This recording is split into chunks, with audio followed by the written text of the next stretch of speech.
Good morning, good morning. I know it looks like night because I have all my shades drawn. I'm like a vampire. So, I figured today, no geopolitics, nothing's going wrong in my life. Let's let's check out why we hate one another. Start with women. It started with a message, a quiet whisper repeated 1,000 times until it became truth.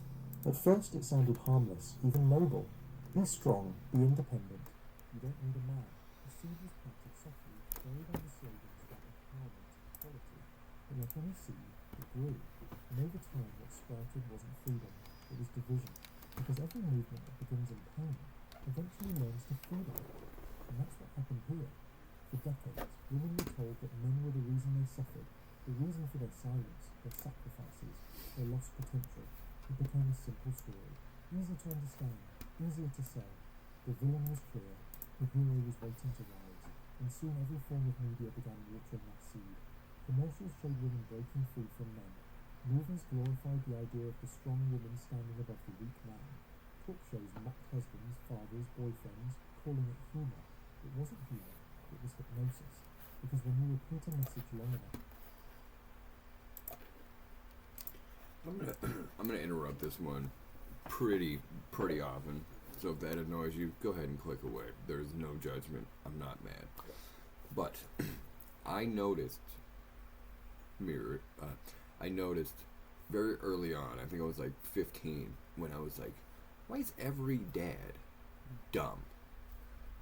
Why is why is every older brother like a masochistic piece of shit if they're white? You know what I mean? Um, and I know I'm green right now, but I'm a white man. Hence, therefore, when I watch things, and the white man is dumb, evil, or a combination dumb evil, or benevolent, or a non-issue. Let's be honest, okay? It's exactly what this video is talking about. This started early. I don't know if they're gonna get into it in this video, but we know for a fact the two women who made feminism, the first wave feminism, super famous, are married women with children who have come and said we did a massive disservice to American society with feminism. Just one of those things where if you don't know that, now you do. Look it up. It's very interesting. Anyway, on with the video. the mind stops questioning it, and before anyone realised, an entire generation of women began seeing men not as partners, but as obstacles. It wasn't their fault, they were raised on it. Every story, every headline, every online trend carried the same undertone. Men hold you back, men are the problem, you'll never be free until you outgrow them. And they believed it. Because when you're told you've been wrong, anger feels like justice, resentment feels like empowerment, hate feels like healing. But here's the quiet truth no one admits. You can't teach hate without breaking something inside the student. And that's what happened to the modern woman. She learned to build her strength from rejection, not balance. She learned to speak louder but feel less. She learned to protect herself from the very thing she once longed for, masculine warmth. That's the tragedy.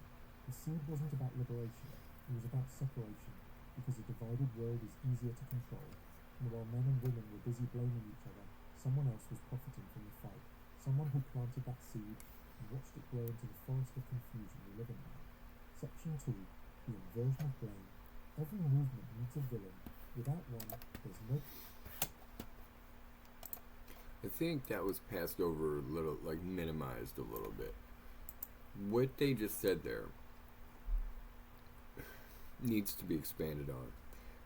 We know the CIA, the NSA, all the alphabet letters, agencies have done some really fucked up shit between the 50s and the 80s. Probably still doing it, but we know because it's unclassified and all that bullshit.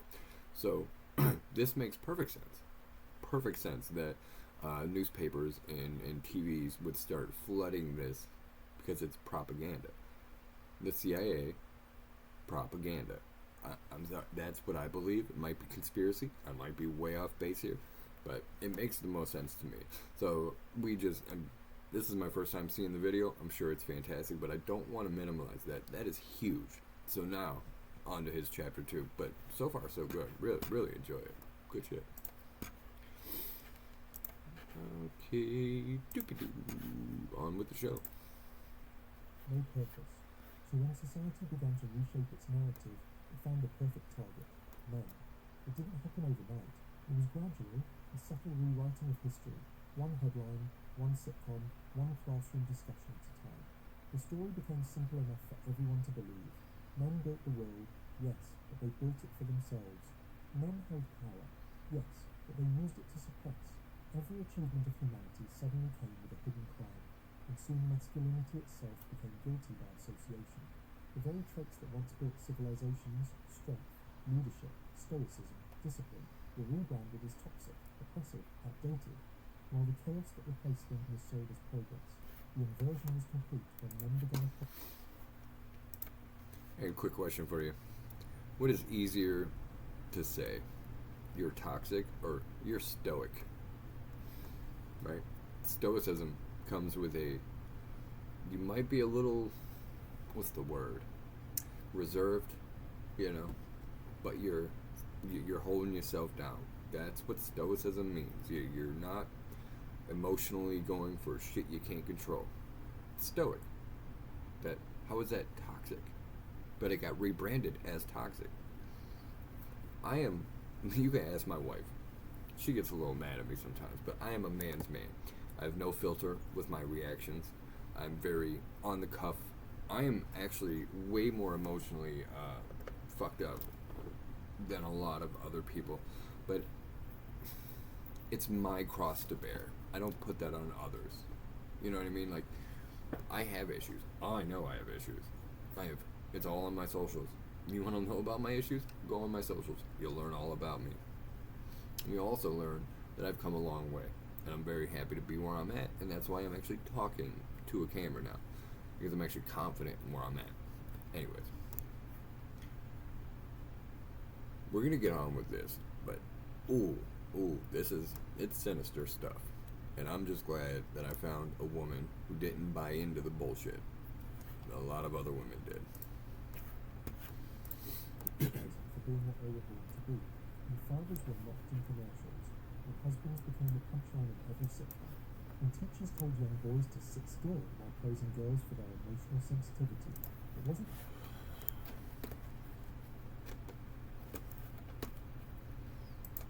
With that, my son was in kindergarten. He was 5 years old.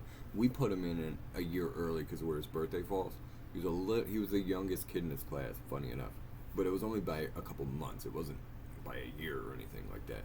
But whereas the other kids were maybe 6 already, he was still 5. I say that to say 3 months into his kindergarten year, me and my wife get a call. Oh, we'd like to have a sit down with the parents. And of course, we sit down and the woman goes, your child, he's very disrespectful and he's moving around all the time. And have you thought about putting him on Ritalin? And my wife and I were blown away. You want us to medicate a 5-year-old because he's moving around like a 5-year-old? We didn't medicate him. He's fine. It's just proving a point that that's exactly what happened. It didn't take more than 3 months in kindergarten for them to say, ooh, he's a little difficult. He's not like the little girls who just sit here and say, please teach me, teacher. Boys and girls are different. We know this. We know this, man. It was reversal, and every generation raised under that reversal grew a little more detached from truth. We could see it in the language. Words changed. Provider became patriarch. Protector became oppressor. Even masculine became a warning label. The more the world attacked manhood, the more women believed they were rising, but they weren't rising. They were reacting. And reaction is not liberation, it's dependency in disguise. Because when you define yourself by a position, you become a mirror of the thing you hate. And now, decades later, you can feel the consequences everywhere. A generation of men walking on eggshells, careful not to offend, careful not to lead, careful not to be too much of anything, and a generation of women who can't tell the difference between protection and control, between guidance and dominance, between love and weakness. That's what inversion does. It doesn't destroy truth, it just flips it upside down.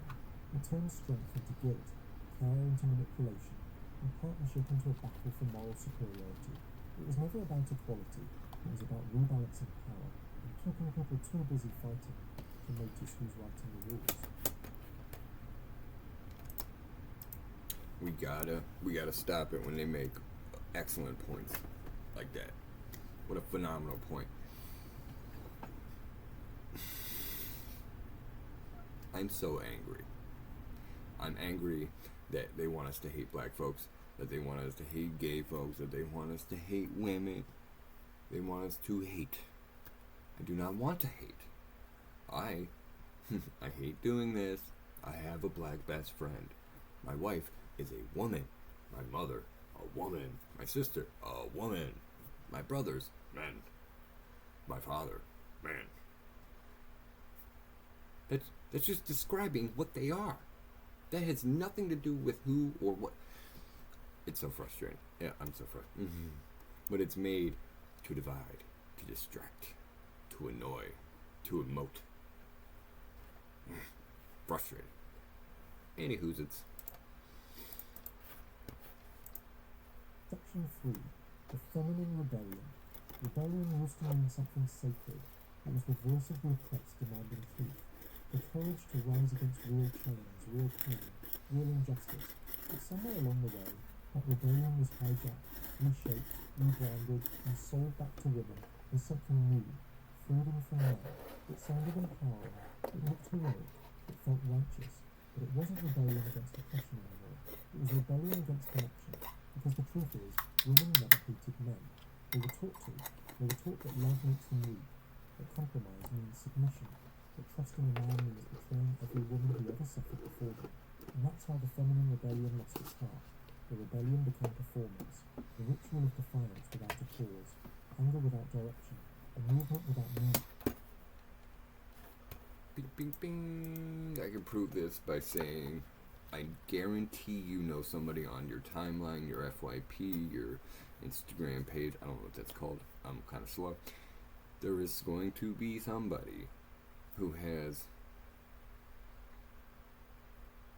something very, very derogatory to say about men in general, right? Knowing that they do have fathers, brothers, uncles, grandfathers, who that they do respect and they do cherish, but all of a sudden there's cognitive dissonance where every other man out there is the enemy, and you have to, and you'll notice this. Oh, girls, I know I messed up, but I contacted him again. Girls? What do you mean girls? Like, who are you talking to specifically? Are you talking to the female population as a whole? They don't give a shit. But either way, they need the girls' approval. Whereas you don't see men jumping on like, hey guys, I fucked up. I texted her again. They might do that to their bestie, but they ain't doing it, you know what I mean? It's different. Mars and Venus, same thing, you know what I mean? That's funny. I'm funny. I'm a funny guy. Anyway. Because you can't build peace by destroying what completes you. You can see it everywhere now. In movies, in music, in casual conversation, this quiet pride in not needing anyone. Every lyric, every slogan, every influencer repeating the same mantra, never depend on a man. He's replaceable, you are enough. And maybe she is, but being enough doesn't mean being alone. Independence without intimacy isn't power, it's loneliness dressed in designer clothes. What started as empowerment has become exhaustion, because no one told her the truth, that the feminine doesn't lose power when it softens, it gains it. Real rebellion would have been balance, not choosing dominance but harmony, not rejecting masculinity but redefining the relationship with it. But the world never rewarded balance, it rewarded outrage. Anger sells. Division gets clicks, conflict keeps you consuming. So the rebellion kept burning, and the more it burned, the more it consumed the very thing it claims to protect, the feminine spirit itself. Now you can feel it, in her tone, in her posture, in her eyes. The woman who once radiated warmth now radiates defense. The woman who once inspired men now competes with them, and she can't understand why no one wants to fight beside her anymore. That's the price of a rebellion that forgot its purpose. It stopped fighting for peace and started fighting against love. Section 4. The manufactured enemy. Hatred doesn't just appear, it's built, brick by brick, word by word, and behind every movement that divides, there's always someone counting the profit. Because when men and women were united, families were strong, communities were stable, and people needed less from the system. But when they were separated, emotionally, mentally, spiritually, they became perfect consumers, perfectly distracted, perfectly divided. That's what no one wants to admit. The war between men and women isn't organic, it's engineered. You can trace it through decades of marketing, commercials that mock fathers, sitcoms that glorify independence, but mock tradition, news headlines designed to pit one gender against the other, music videos celebrating promiscuity but sneering at loyalty. Every message has the same undertone. Don't trust, don't commit, don't connect. Because lonely people buy more. Angry people scroll longer. Confused people obey easier. And while we argue about who's to blame, men or women, someone else is quietly winning. Corporations thrive when the home falls apart. Governments grow stronger when families weaken. Media profits when outrage trends. It's not conspiracy, it's business. And we're the product. Think about it. If men and women actually respected each other again, half the economy would collapse. The self-help industry, the dating apps, the cosmetic empires, the endless stream of empowerment merchandise, all of it depends on disconnection. Because a fulfilled... That's a great point, and I want to expand upon that. I don't think it's as big economically as this video is making it out to be, but I do agree that there would be economic repercussions. The dating apps are already not turning a profit. They're already failing. They've been failing for years. It's a problem. Not to mention the use is going way down. People are officially, they're hookup sites now. You're not finding your husband on Bumble, promise you. So they're like, fuck it, they're hookup sites now. They figured that out. The diamond and jewelry industry. We know that diamonds were pushed. You're not a man if you don't get her a diamond. That was early on, 40s, 50s type shit. So all this stuff that we have been projected, it's been projected into our brain like some sci-fi fucking bullshit. But it's just commercials that De Beers and all the diamonds are forever. Yeah, they are. But no, there's so much. There's so much. I'm not gonna watch this whole thing because we're already going on 20 minutes and I'm trying to get stoned.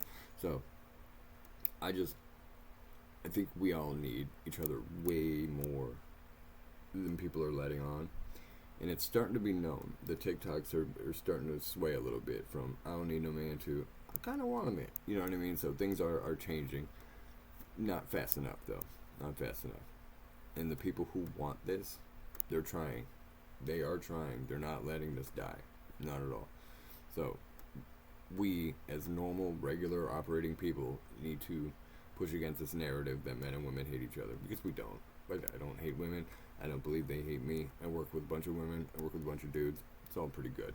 So you're only really mad if you're online and you're consuming this kind of stuff all day long without being self-aware enough to understand that it's you that they're trying to fuck with, right? So once you get that in your dome and you can piece and parcel it together, you're gonna be fine. I promise you. You guys enjoy your day. I sure will.